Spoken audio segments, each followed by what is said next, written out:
Vamos lá. Quem fala primeiro? Bitcoin inevitável.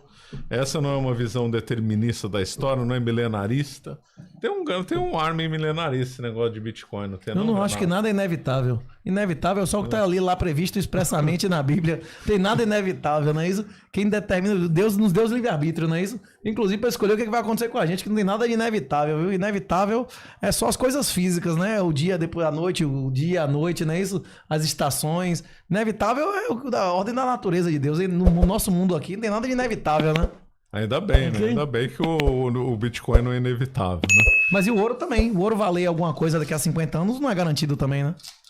Mas o ouro tem uma razão histórica, né? Desde Hammurabi, o ouro está previsto lá no Código de Hammurabi. Quem comprou ouro em 79 perdeu em dólar até 2007. Ficou 28 anos no prejuízo incontinuamente. Olha, mas se a gente tivesse... Sim. Se tivesse uma terceira guerra nuclear, acabou a internet, acabou tudo, eu aposto para você que o ouro volta a funcionar bem antes do Bitcoin. Ele valeria muito menos, centenas de vezes menos, do que o seu mesmo peso em antibióticos, corticoide e munição, não é isso? Comida, né? Acho que é mas o ouro é que vai ser. É munição. Mas o ouro é que vai ser a moeda. Munição de 22 mais que comida, hein? Munição de 22 produz comida, não é isso? Então, a China tá comprando uma tonelada de ouro, né? E eu acho que não é um negócio tão bom assim, né? Eu e o Renato já discutimos, inclusive, sobre ouro. Existem alguns períodos que você tem uma tendência clara em que o ouro sobe. Nós estamos nesse período agora. É um período em que a taxa de juros está caindo no mundo e a inflação nem tanto, né? Então é muito propício. Mas na década de 70 nós tivemos um rally no ouro, um pouco depois, né? 75, 76 ali, que não recuperou até hoje. Se você pegar em dados atualizados, não recuperou até hoje. Mas a discussão, né, entre o Bitcoin e o ouro, eu acho que não faz muito sentido, né? Porque cada um tem propriedades diferentes, né? O que eu, né, até chamei o Renato para isso, né? Provoquei esse bate-papo era para contar um pouquinho de qual que é, né, a opinião do Nassim Taleb, né? Que trouxe aí, fez uma suposta refutação, né? Através de um paper. E aí também tem uma discussão lá sobre a relação do Bitcoin com o ouro, né? Então, o ouro também falhou como uma maneira de você se proteger da inflação, porque em alguns períodos ele subiu demais, subiu muito, mas durante décadas ele não conseguiu corrigir o preço da inflação. É isso. A Fiat é um experimento. A Fiat, moeda puramente fiduciária, é um experimento após 1971. O ouro valia entre 33 e 71. A definição do dólar era $35 era uma onça de ouro. Uhum. Até a década de 30, por uns 100 anos, a definição do dólar era $20 era onça de ouro. Inclusive tinha moeda de $20, do Velho Oeste até 1933. Aí o governo, quando deu a crise de 29, ele expropriou todo o ouro, como eu acredito que eles vão fazer com o Bitcoin, custódia corporativa. E decidiu agora que o ouro não é mais 20, agora é 35. Então ele multiplicou 4 vezes o asset dele em relação à dívida. Ele expropriou as pessoas. Sim, e foi aí, um puro roubo. É isso. Né? Foi o Roosevelt que fez isso. Em 1971, o market cap do ouro era igual ao market cap, ao valor de todas as moedas que circulavam no mundo. As moedas e cédulas que circulavam no mundo, do dinheiro, das moedas. Hoje o senhor acha que o ouro é quantos por cento do market cap das moedas do mundo que circulam? Bota aí, né? Fiat Market Cap. Vocês vão ver que o ouro foi demonetizado em relação ao aumento da base monetária de 71 para cá, mais de 90%. Acabou, ele foi obliterado, não é isso? Então... Mas é que quando eu me referi ao ouro como moeda, num período histórico extremamente longo. Não estou falando de 50 anos, estou falando de mais de 2.000 anos ou mais.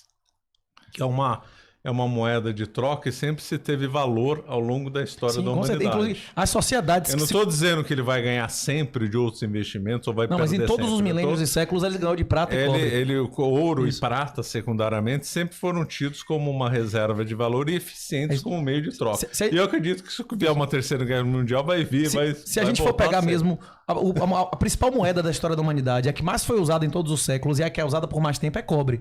O cobre era usado como moeda há milhares de anos da prata e do ouro. Nessa lógica entraria ouro, prata, cobre, etc. As sociedades ficaram mais ricas por usar prata em vez de cobre Porque a prata é mais escassa que o cobre. As sociedades que se recusaram, como a Índia, a China, em alguma época, a utilizar o ouro como padrão e insistiram na prata, foram obliterados financeiramente. E, novamente, quem se recusar a utilizar o Bitcoin e mantiver no ouro também vai ser obliterado financeiramente. Você concorda com isso, ainda. Com toda essa defesa do Bitcoin aí? Não, mas isso é um fato histórico, né? Que quem adotou o cobre em relação à prata foi destruído. Sim, claro. Quem adotou a prata em relação ao ouro foi destruído, né? E o Bitcoin tem uma inflação maior do que a do ouro, né? Na prata, mais ou menos, né? Porque a prata, por exemplo, na Nova Espanha, circulou com extrema força até nos Estados Unidos, oficialmente até 1860, se não me fala a verdade. Quando a Europa... Ela foi eficiente como moeda de troca na China, nas Filipinas, nos Estados Unidos e no México. Mas comparativamente, quando a Europa adotou o ouro como padrão e a China insistiu na prata, foi destruída financeiramente, né? Não estou dizendo que a prata é melhor do que o ouro. Estou dizendo que a prata, durante um período histórico, ela foi extremamente era melhor que o cobre, eficiente. Né? Que era melhor do que Flintlock, né? Né?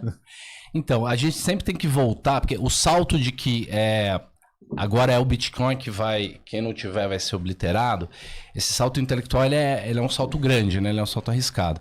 Então a gente tem que voltar um pouco para o exemplo minimal da economia, que é a ilha do Robinson Crusoe lá, né? Então nós temos o Robinson Crusoe sozinho, ele mesmo faz a lança e ele mesmo pega o peixe. Na hora que tem a divisão do trabalho, que chega o terça-feira lá e um faz a lança... É sexta-feira. Um faz a lança, o outro faz o peixe. Então você tem um aumento da riqueza daquela economia.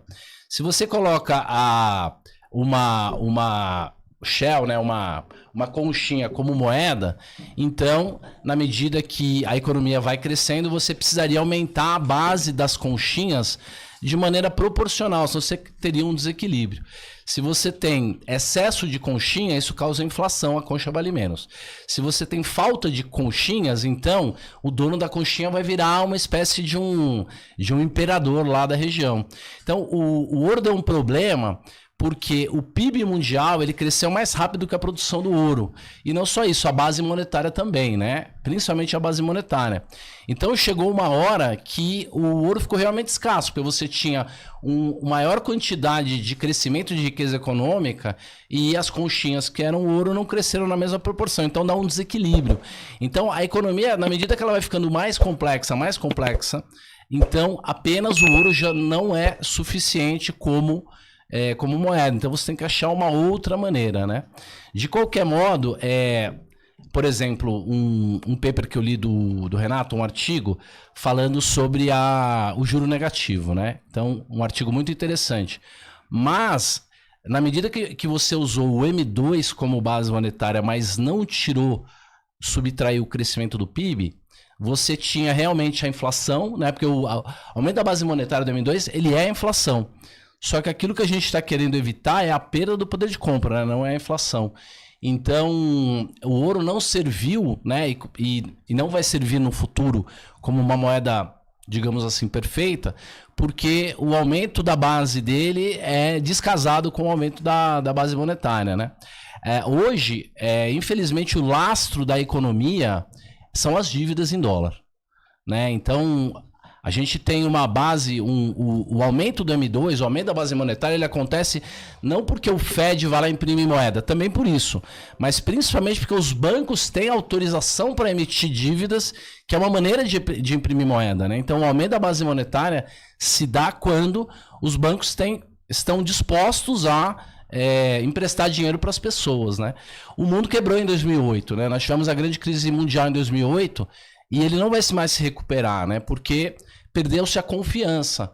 Antes, o mesmo dinheiro você emprestava para muita gente e uma mesma garantia você usava para vários empréstimos. Hoje, a percepção real do risco, do empréstimo, da alavancagem financeira, faz com que os bancos já não possam ter essa liberdade toda de emprestar tanto dinheiro. Então, o sistema financeiro ficou quebrado mesmo, né? E hoje o que se usa como colateral são, então, títulos do Tesouro e outras coisas que vão tendo descontos. Então, você pode pôr ações, você pode pôr títulos de empresas piores, que são os high yields e tal, mas tudo meio que está lastreado ali no nosso querido Treasury, né? Que é a dívida americana. Então, a gente vive uma situação muito particular, né? Porque quem né, tem uma situação muito ruim que é o dólar, mesmo assim, como todas as outras moedas são derivativo do dólar, no final, ainda por cima, né, o dólar ainda é muito melhor do que o resto todo, né? Então, é muito complexo essa discussão toda, né? É muito bom que o Renato esteja aqui para a gente poder conversar pessoalmente sobre isso. Então, como é que se dá esse salto, Renatão? Essa coisa de que o ouro, quem não tinha ouro foi obliterado e foi mesmo, e agora quem não tem o Bitcoin... Como é que vai se dar essa questão? Só um parênteses aqui. Quando você fala da escassez do ouro, que houve um descompasso, você poderia usar, por exemplo, a prata para suprir essa deficiência. Né? Não. E também tem uma outra coisa que justamente um dos problemas da economia moderna é justamente ter abandonado o padrão ouro. Se a gente for ver uma curva relacionada principalmente com salário, capacidade de pagamento, em 71, você conhece essa curva, ficou bem famosa lá, esqueci o nome, WFT, qualquer um que pesquisar lá vai ver que aí os gráficos vão comandar sempre contra o ganho da população. Então eu acredito que uma das razões era que o mundo inteiro deveria voltar ao padrão ouro. Eu acho que o padrão ouro é que sempre deu lastro para as moedas. A moeda fiduciária realmente é uma coisa horrível. A sociedade ficou complexa demais, né? Ficou demais. Porque agora você vai lastrar o quê? A questão não é a complexidade do negócio. É a possibilidade de governos impedirem seu transporte de ouro e a facilidade da falsificação de ouro. Hoje é muito mais fácil falsificar ouro do que no passado. E é muito mais difícil você transportar ouro do que no passado. Isso aí inviabilizou o ouro. Perfeito. E a terceira coisa, todas as vezes que houve padrão ouro, que você colocou ouro na mão de alguém, o clássico que a gente conversou da última vez da literatura alemã Goethe, né? O diabo Mephistófeles ensina a fazer o papel falso de ouro 200 anos atrás. Toda vez que você dá o poder ao cara, agora com o Bitcoin isso não acontece. O Bitcoin é o colateral supremo, porque é o único bem que você dá ao cara, você pode comprovar publicamente se ele moveu o dinheiro. Se vocês me derem 10 minutos, eu falo ponto a ponto, porque o que o professor Roxo falou é o final do artigo, que é a proposta do Taleb Coin, que é a proposta das pessoas renunciarem a todos os ganhos de tecnologia e escala pela senhoriagem, que também é imoral. Eu acredito isso é um absurdo. Que tipo assim, se você pode emitir dinheiro sem nenhum trabalho, contanto que não interfira com o meu padrão. Vocês me dão 10 minutos para eu mencionar ponto a ponto, que eu chego no final. Você mencionou, inclusive a proposta do Taleb, a Taleb Coin, era uma stablecoin que mantivesse o padrão de compra estável em relação a produtos e serviços.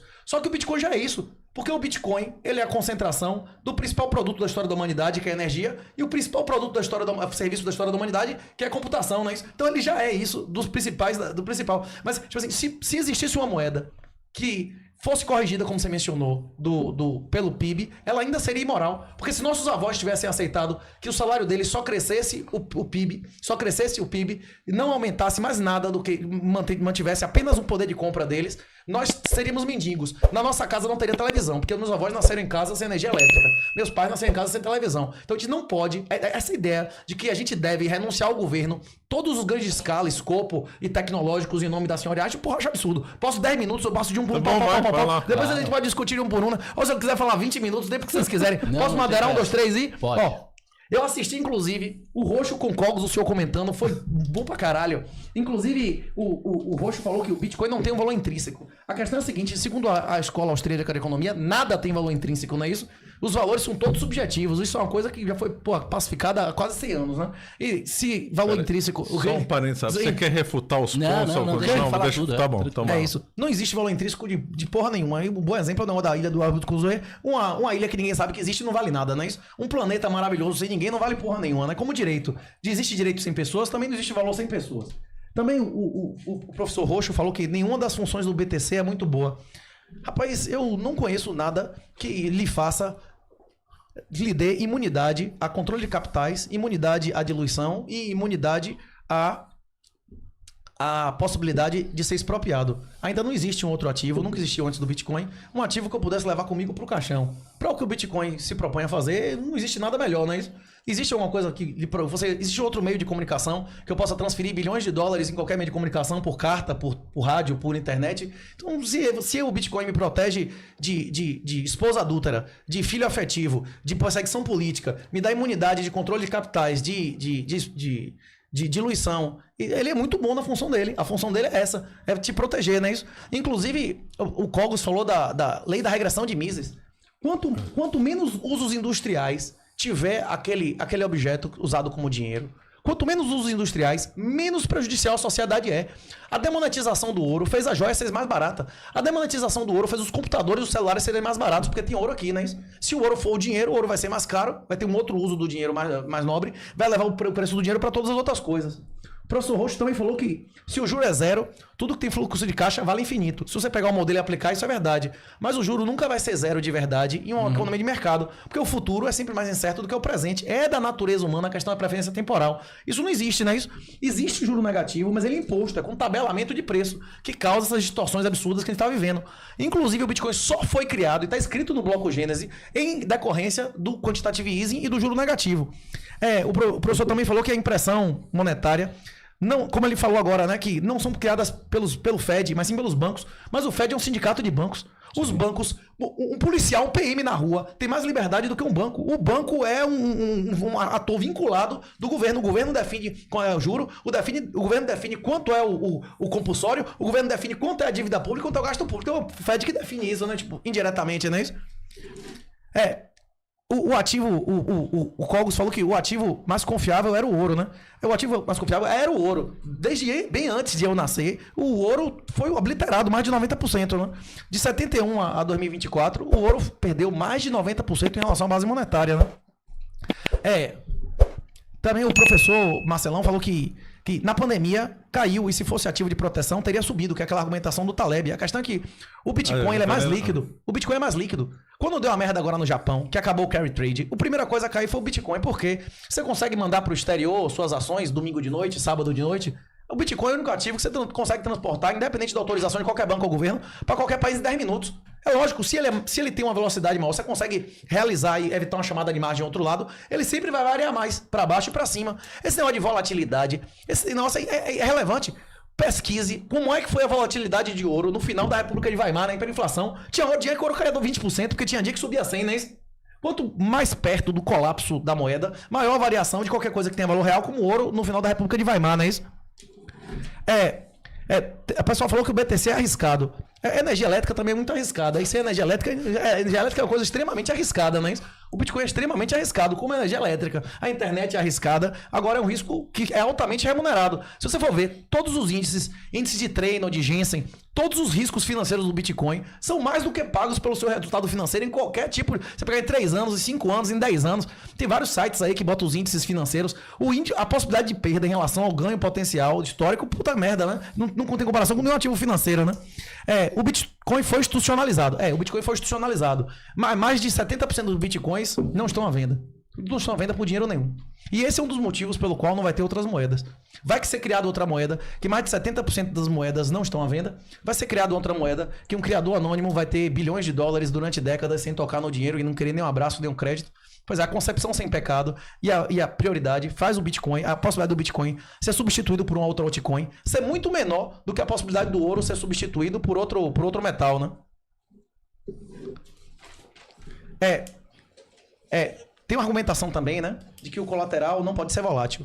O professor o Roxo falou isso e tem isso no artigo. Sim. Mas isso não é verdade, porque existem sintéticos. Hoje em dia, você pode depositar em smart contract de Bitcoin e tirar dali sintéticos de ouro, de dólar, de tudo mais. Inclusive fazer uma cesta disso e utilizar como garantia. Só que esses derivativos de Bitcoin, que são criados em smart contracts, eles replicam a propriedade do Bitcoin de ser publicamente registrado. Se eu lhe emprestar Bitcoin e você mover, eu posso lhe colocar na cadeia e enfiar o depósito, não é isso? Se eu lhe emprestar ouro e você gastar meu ouro, como é que eu provo você que você gastou meu ouro? Não tem como provar, não é isso? Que essa é a grande falha do Gold Standard. E se você tiver alguma dúvida, pesquise aí o bug do ouro. Uma pausa, porque tem que acertar o microfone. Opa, madeira. Já foi uma pausa aqui rápida. São 20 pontos, já foram metade. Você quer combater esses 10 aí quando ele acerta o microfone? Tranquilo. Não vou lembrar de tudo, mas... Eu dou aqui por escrito. Aqui. Não, o argumento é na primeira edição do livro, o senhor já tinha sido citado. Eu lhe acompanhava 10 anos atrás. Eu sei. Caralho, minha honra tá na sua presença aqui, porra. Muito bom. Ponto, vai lá, vai. Tá gravando mesmo? Tá gravando, tá ok, tá ok. Deixa eu reiterar o que eu falei no intervalo aqui. citei o Professor Roxo, o canal dele com o Ritemband. Na primeira edição do livro, há 10 anos atrás, eu acompanhava ele. Caralho, minha honra tá aqui na sua presença hoje, muito puta bom. Merda. Eu era dos caras que ficava acompanhando. Taleb não lançou o Skin of the Game antes de lançar o livro. Ele botava o capítulo pra galera dar sugestão. Caralho, era que lá no Medium respondia e tal. Lia, ficava esperando ele publicar. É isso. Bom. Então, o colateral pode ser volátil. Se for possível gerar sintéticos dele, não é isso? Que esses sintéticos... a volatilidade do Bitcoin em Bitcoin é zero, não é isso?